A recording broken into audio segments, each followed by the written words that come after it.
Coach Corey Wayne, and this is my video coaching newsletter. And the topic of today's newsletter is going to be From Beta Male into Alpha Male. Well, I've got a really good short email here from a viewer who has been taking the things that he's been learning from me in my book and in my videos and on the articles on my website and instituting them and applying them. And he's had some interesting developments happen with a woman that he had met and screwed up because he basically started acting like a beta male, and she friend-zoned him right away.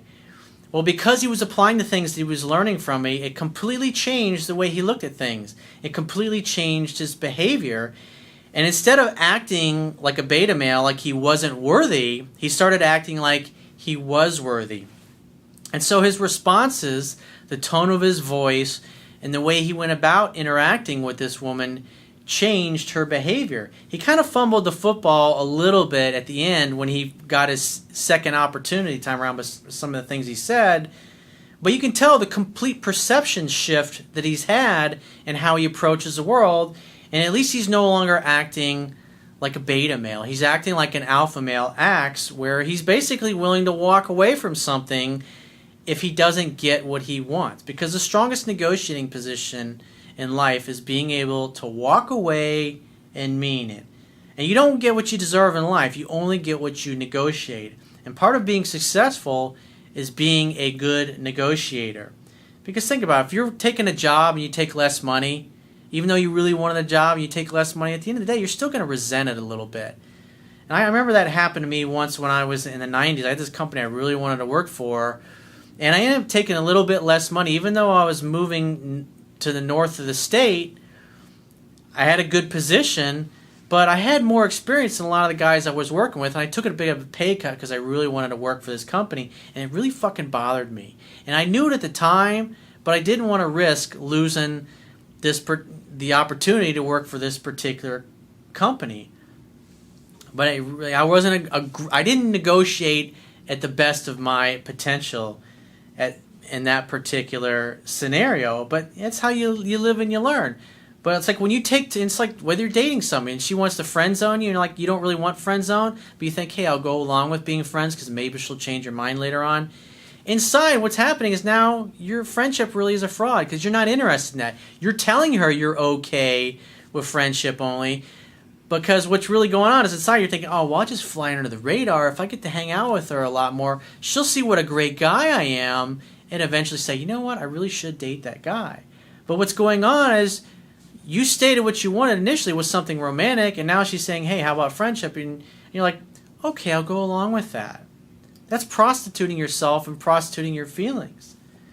It's like when you have several positions open in a company and you have the one that you really want, but they were like, we'd really like for you to work in this position. And you're like, but at the end of the day, if they're asking you to take a position, it's not what you really want. Say on a scale of 1 to 10, the position is like a 6 or a 7, and there's a position that you really want, it's like a 9 or a 10, you could say, you know what, I really love this position, I really want this position, it's what I really have a passion for. And quite frankly, it's smarter for you to place me in a position that on a scale of 1 to 10 is a 10. You know why? Because I'm going to work harder at it. I'm going to have more passion for it. And I'll work better at it than anybody else that's potentially interviewing for that particular position. Why? Because I love it and I have passion for it. I feel like that's what I was put on this earth to do. I'll work this other job and I'll do the best of my abilities, but if you want to use my gifts, my skills, and my talents and be most efficient in having me work for you, bottom line is, it's just common sense that if somebody really loves something, they're going to work a hell of a lot harder at it. And they can't help but work a lot harder at it, because when you love something and you have a passion for it, it doesn't feel like work to you. It's the kind of thing you do for free because you love it and you have such passion for it. But when you're doing something because it earns you a paycheck or because you're trying to please other people, you're working on willpower. And at the end of the day, it's a difference between using power versus force. And so I got a quote that I wrote in this topic, and then we're going to go through this guy's email and see how he's completely changed his perception on things. And the quote says, an alpha male goes for what he wants in spite of the fears and potential for failure. A beta male gets stuck in the paralysis of analysis, dithers, hesitates, is indecisive, and rarely takes risks in order to avoid failure.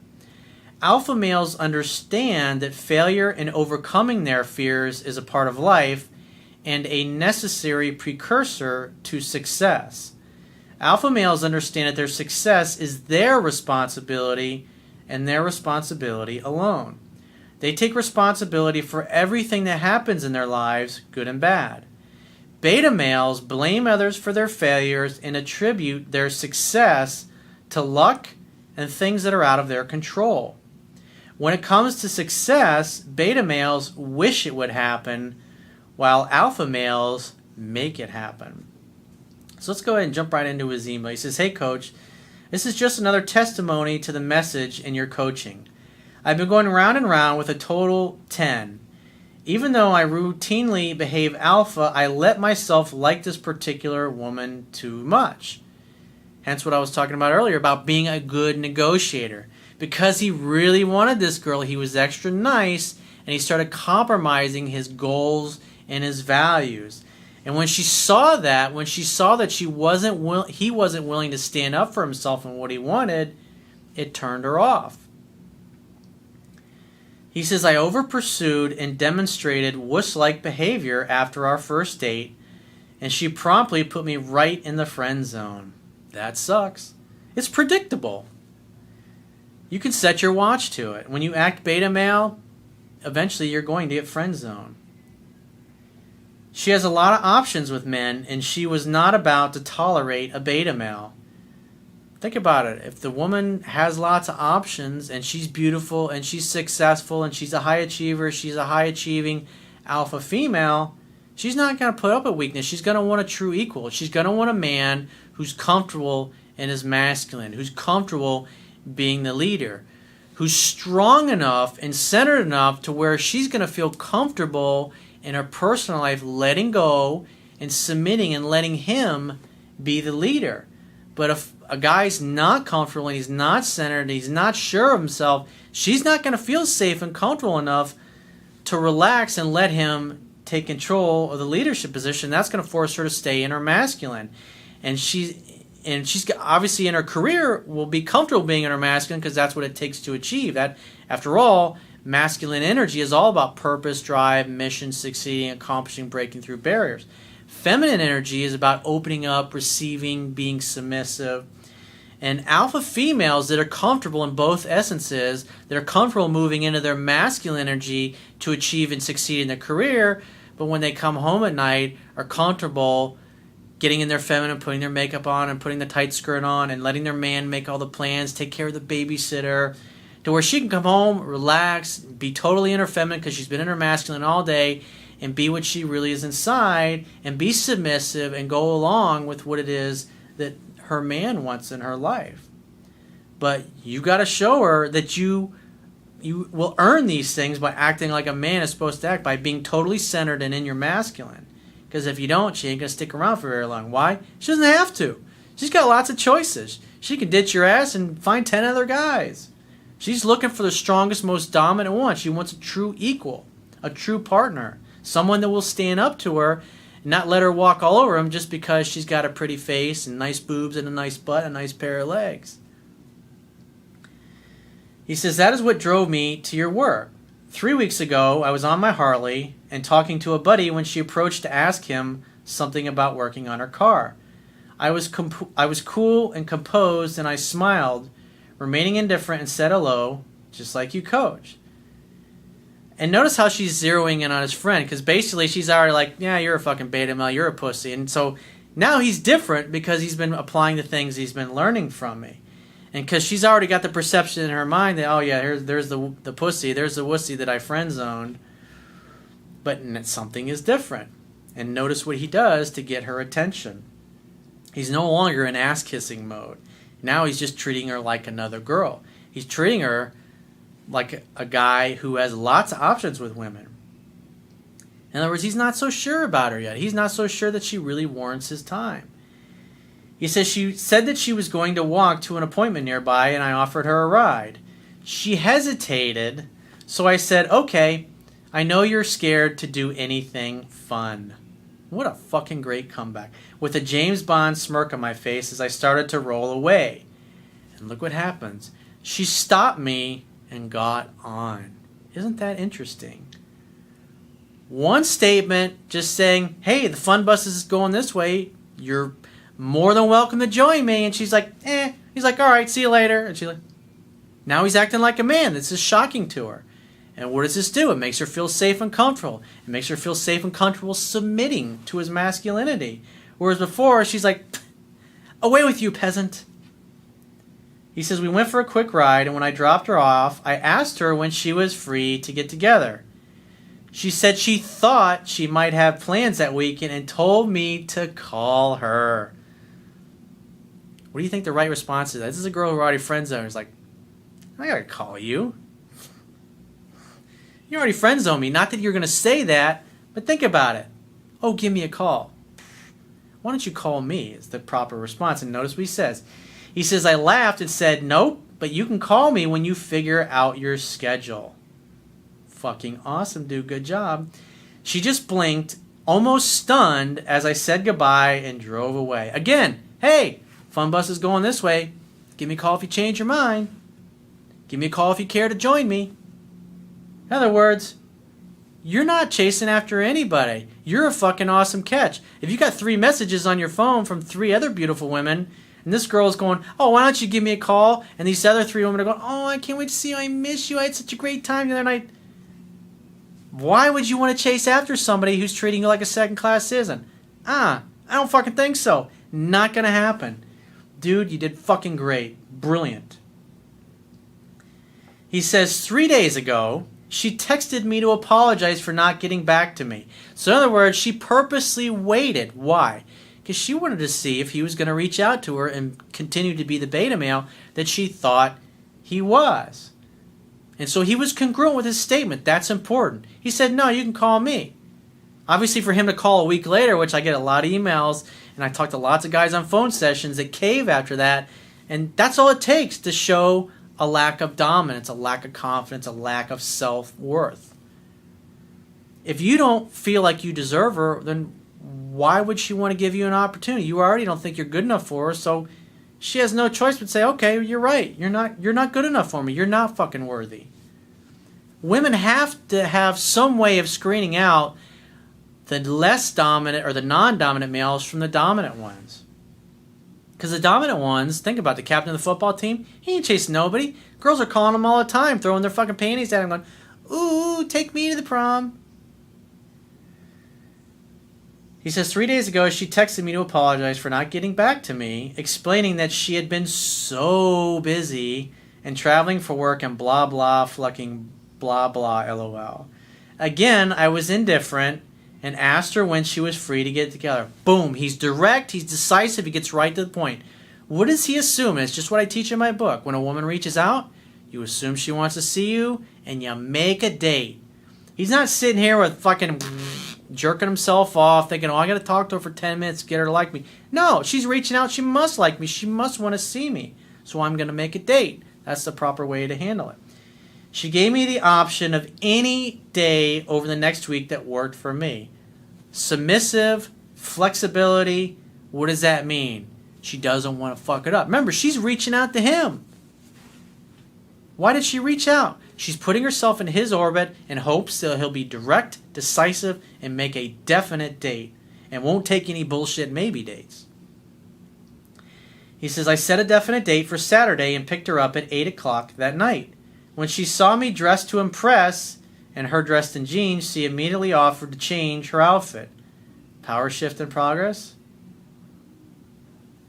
Fucking awesome. It speaks for itself, dude.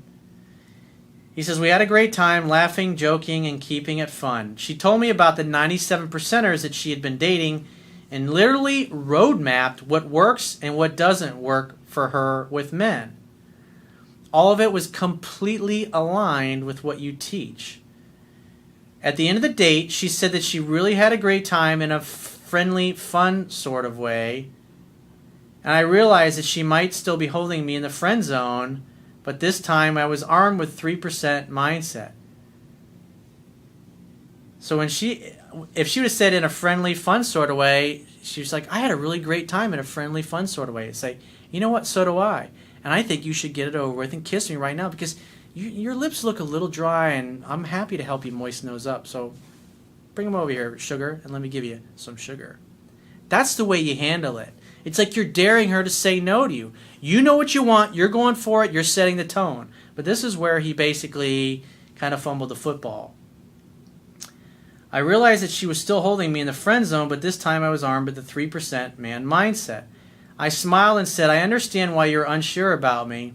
I wouldn't say that. Think about it. You're unsure. James Bond doesn't say you're unsure of me. He's going to be certain that she's sure of him, even if she acts like she's unsure. That's her problem, not his. Why? Because James Bond is thinking from the end. James Bond is thinking that you and me naked later in my bed. That's what's going to happen. That's what always happens. And even if it doesn't happen tonight, it's going to happen next week or tomorrow or sometime in the near future. But you kind of fumbled the football here a little bit, dude. I definitely would not have said what you're saying here. But I'm not looking to lock you down or be locked down. But as a man, I want you. I want to date you. I want to be able to touch you and hold you in my arms, and I'm not going to apologize for wanting that. So if you're only offering just friends, I'm going to say no to that, and if you change your mind, call me. I wouldn't have said that, dude. That's completely unnecessary. Think from the end. Presuppose that she wants to kiss you and act accordingly. See, this is what happens. You made a lot of great changes, and it worked, but here you are. She's on a date with you, and at the end of the date, what does it teach in the book? Go for the fucking kiss. Assume she's going to kiss you back. But instead, because you had some doubt, and this is what happens. You really like this girl. It's understandable. It's going to happen. But you did fucking great. I mean, you're on a date with this girl who fucking friend-zoned you initially. And yet, she reached out to you. Her perception had changed. The fact that she reached out to you and you made a definite date and she was totally flexible, that should have told you, of course she likes me. Of course she's romantically interested in me. But what happened here, you still had some doubts in your mind. You had a little bit of beta male doubt, even though you did pretty fucking great at turning things around. He said she was glitching and a twitching over that response. It was clear that I was crossing up her wiring, and she said, I think I better go now. As she got out of the car, she told me again that she really did have a great time, and I said, I guess I'll see you sometime. I smiled and said I had a great time too, but not unless you call me.